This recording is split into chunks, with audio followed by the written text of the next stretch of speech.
भगवान, इतनी कड़कती धूप और ऊपर से जंगल में पानी भी खत्म होने को आया है। इस मनुष्य जाति ने सब खत्म कर दिया। पानी नहीं, हवा गंदी और झेलना हमें पड़ रहा है।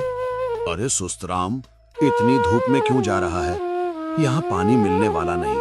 क्यों बेवजह शरीर का बचा हुआ पानी भी सुखा रहा है? कुछ देर इधर छाया में बैठ जा, शाम को जाएंगे पानी की खोज में। छाया में बैठ तो जाऊं, मगर हम कब तक ऐसे ही पानी को तरसते रहेंगे? काश इस जंगल में बारिश हो जाती। अब तो पूरे 2 महीने होने को आए हैं। तपती धूप के बीच एक कछुआ लड़खड़ाते हुए वहां पहुंचा। अरे गज्जू भाई, वो देखो, एक अनजान कछुआ। इस जंगल का तो नहीं लगता। कहीं कोई जासूस तो नहीं? तुम्हारा शक ठीक भी हो सकता है सुस्तराम, इसे देखना पड़ेगा।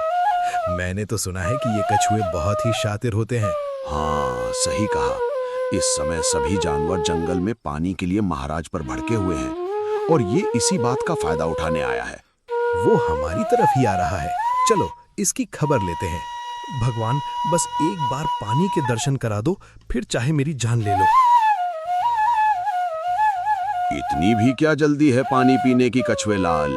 पहले अपना नाम, पता, ठिकाना तो बताओ। अरे भाई साहब, अच्छा हुआ आप मिल गए। कब से पानी ढूंढ रहा हूँ, बहुत प्यासा हूँ। क्या मुझे पानी पिला सकते हो? पानी तो तुझे अब महाराज पिलाएंगे। अरे सच कह रहे हो? तो कितनी दूर है आपके महाराज का घर? मुझे जल्दी ले चलो, बहुत तेज प्यास लगी है।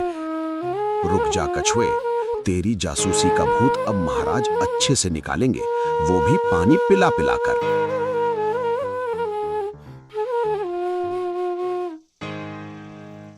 और कितनी दूर है तुम्हारे महाराज का घर?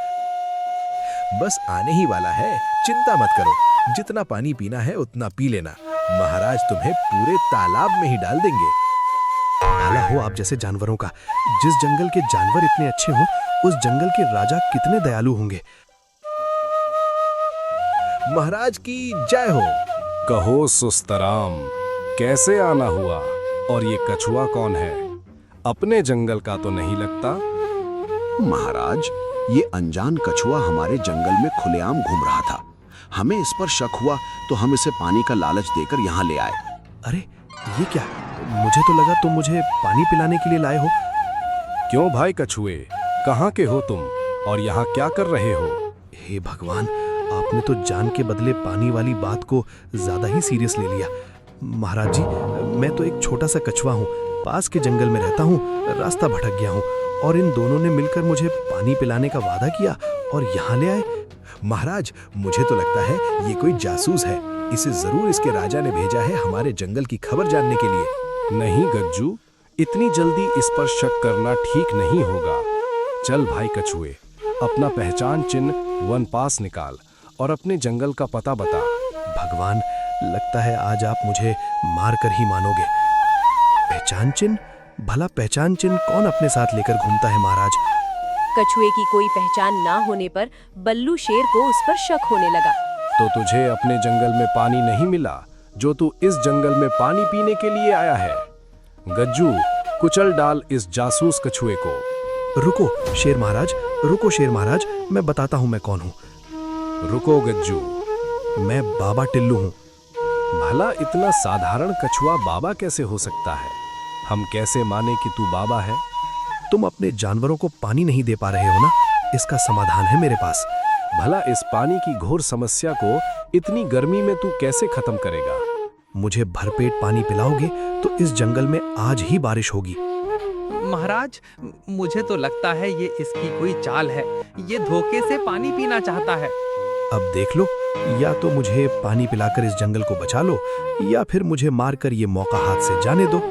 अरे हम तो फकीर आदमी हैं, झोला लेकर चल देंगे जी।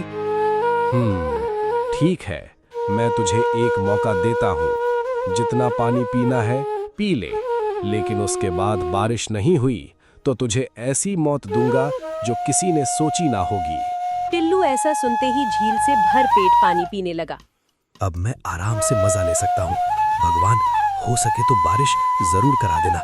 मुझे मरने की इतनी जल्दी भी नहीं है, पर जो भी हो, पानी तो पी ही लिया, प्यास तो बुझ गई। हाय, मजा ही आ गया। टिल्लू के पानी पीते ही सभी जानवर भौंचक के रह गए। पूरा आसमान अचानक बादलों से भर गया। जोर जोर से गर्जना होने लगी और थोड़ी ही देर में घनघोर बारिश होने लगी। अरे ये क्या, मैंने तो सिर्फ तुक्का मारा था, अब मुझे चक्कर आने लगे हैं। बाबा टिल्लू ने आंखें खोली तो उसने देखा कि उसे शेर की गुफा में शेर सहित सभी जानवरों ने घेरा हुआ है। बाहर घनघोर बारिश लगी हुई है। हमें माफ करना टिल्लू बाबा, हमने आपको गलत समझा। हमसे बहुत बड़ी भूल हो गई। बाबा टिल्लू, आप अद्भुत हैं। मैं इन मूर्ख जानवरों की बातों में आ गया था। आज से मैं ये ऐलान करता हूँ कि बाबा टिल्लू हमारे जंगल में ही रहेंगे और कोई भी जानवर उनके पास अपनी परेशानी लेकर जा सकता है और कोई भी खाली हाथ नहीं जाएगा। बाबा, आज से आप हमारे मार्गदर्शक हैं।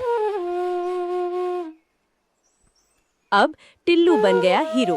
सभी जानवर उसके पास आते और वो उन्हें कुछ न कुछ उपाय बताकर भेज देता। सुस्तराम, क्या लगता है तुझे, वो टिल्लू बाबा सचमुच का बाबा है या फिर हमारे जंगल में रहने के लिए ढोंग रच रहा है? मुझे तो लगता है कि वो अभी भी कोई चालाकी कर रहा है। भला बारिश कैसे हो सकती है, वो भी इसके सिर्फ पानी पीने से? लेकिन अब तो वो महाराज के साथ ही रहने लगा है, हम उसकी चालाकी कैसे पकड़ेंगे? मुझे पता है कि वो कब जंगल में अकेले रहता है।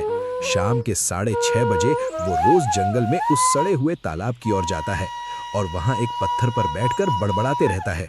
पता नहीं इस जंगल को लूटने की प्लानिंग बनाता हो।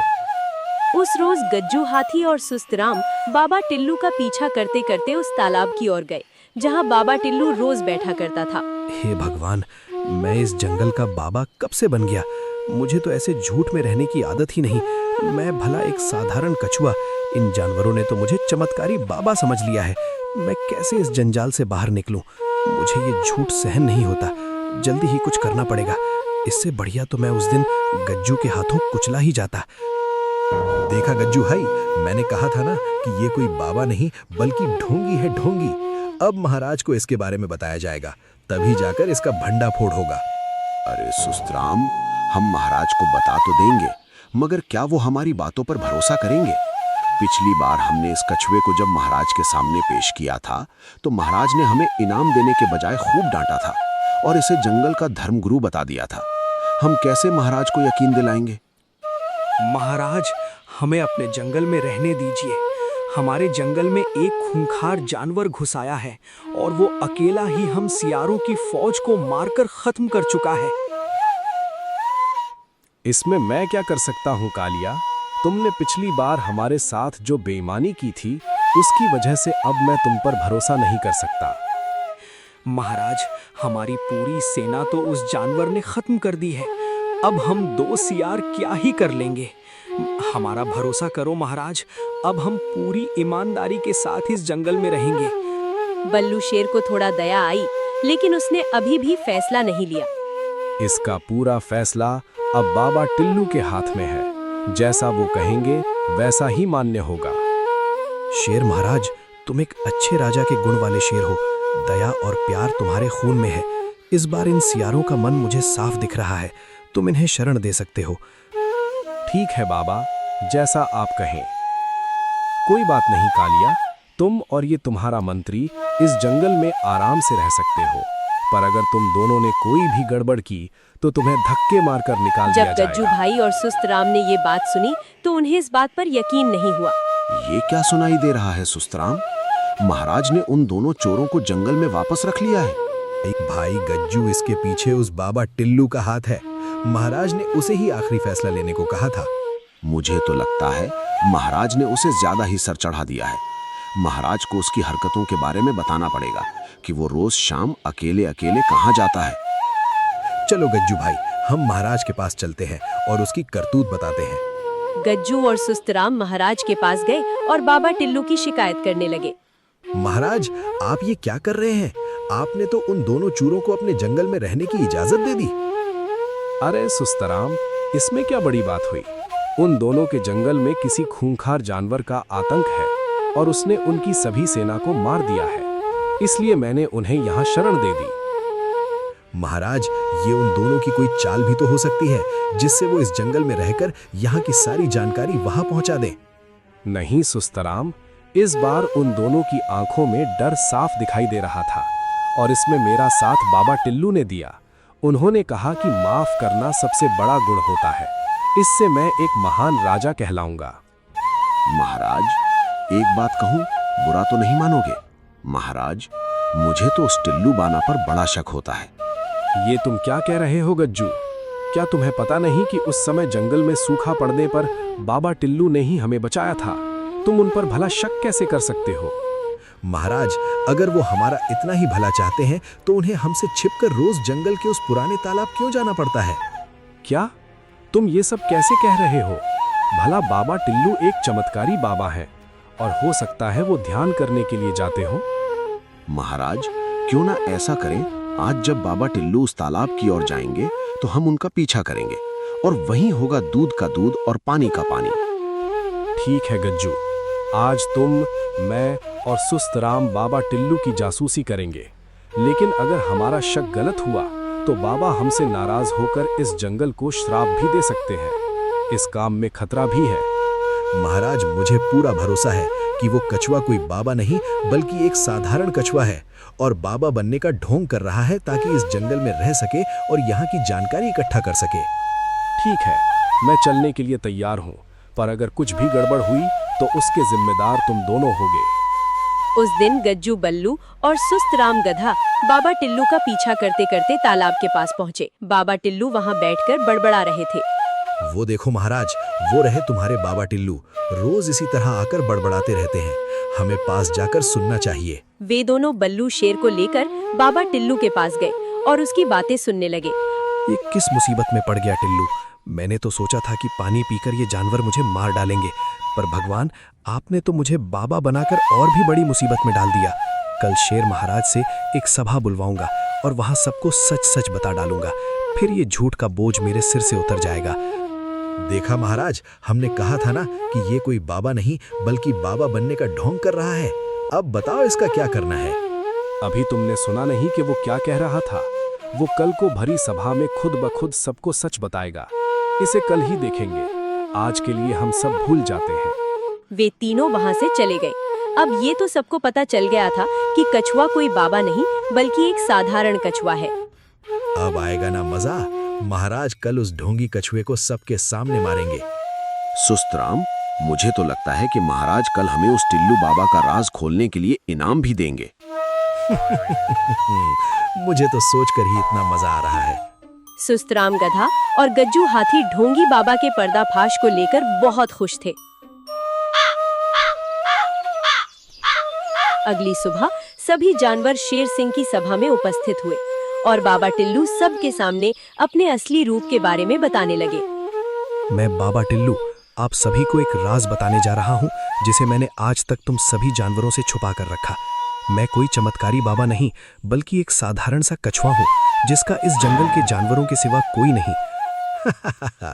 वो तो हमें कल शाम ही पता चल गया था टिल्लू, जब तू उस तालाब के पीछे जाकर बड़बड़ा रहा था। पर महाराज तुझे सबके सामने सजा सुनाने वाले थे, इसीलिए तू अभी तक जिंदा है। मैं आप सभी के साथ महाराज से भी माफी मांगता हूँ कि मैंने तुमसे झूठ कहा, पर अब मुझसे ये झूठ और नहीं संभाला गया। पर मैंने कभी इस जंगल का बुरा नहीं सोचा। अब आप मुझे जो सजा दोगे मुझे मंजूर है। हाँ महाराज, कहो तो मार डालूं इस ढोंगी बाबा को। इसने सभी जानवरों को बेवकूफ बनाया और आपके साथ धोखा किया। हाँ, सजा तो इसे मिलकर ही रहेगी। मैं बल्लू शेर भरी सभा में ये ऐलान करता हूँ कि बाबा टिल्लू को इस जंगल का पहचान चिन्ह दिया जाएगा और आज से ये जंगल ही उनका परिवार होगा। अरे महाराज, भला ये कैसी सजा हुई? उसने पूरे जंगल वासियों को धोखा दिया और आप उसे इस जंगल की सदस्यता दे रहे हैं। ठीक सुना तुमने सुस्तराम। भले ही बाबा टिल्लू ने हमें धोखे में रखा, पर उसका इरादा इस जंगल के लिए कभी गलत नहीं था। उन्होंने हमें जंगल को साफ रखने को कहा, मिलजुल कर रहने को कहा और न जाने उसने कितने जानवरों की मदद की। वो तो भला हो इस लंबू जिराफ का, जिसने समय पर आकर मुझे बाबा टिल्लू के बारे में बता दिया कि कैसे परेशानी के वक्त बाबा टिल्लू ने अपना सारा राशन जिराफ को दे दिया था, वरना मैं तो तुम मूर्खों की बातों में आ ही जाता। पर महाराज, उसने आपसे झूठ कहा जो सरासर गलत है। मैं समझ रहा हूँ गज्जू, पर उसने कभी भी अपने स्वार्थ के लिए झूठ नहीं बोला और अंत में सबको सच ही बताया। महाराज, आपका बहुत बहुत धन्यवाद। आपने मेरे बारे में इतना सोचा। चिंता मत करो टिल्लू, मुझे इस जंगल में तुम्हारे जैसे बुद्धिमान जानवरों की जरूरत है। और गज्जू और सुस्तराम, अगर आज के बाद तुमने टिल्लू को बुरा भला कहा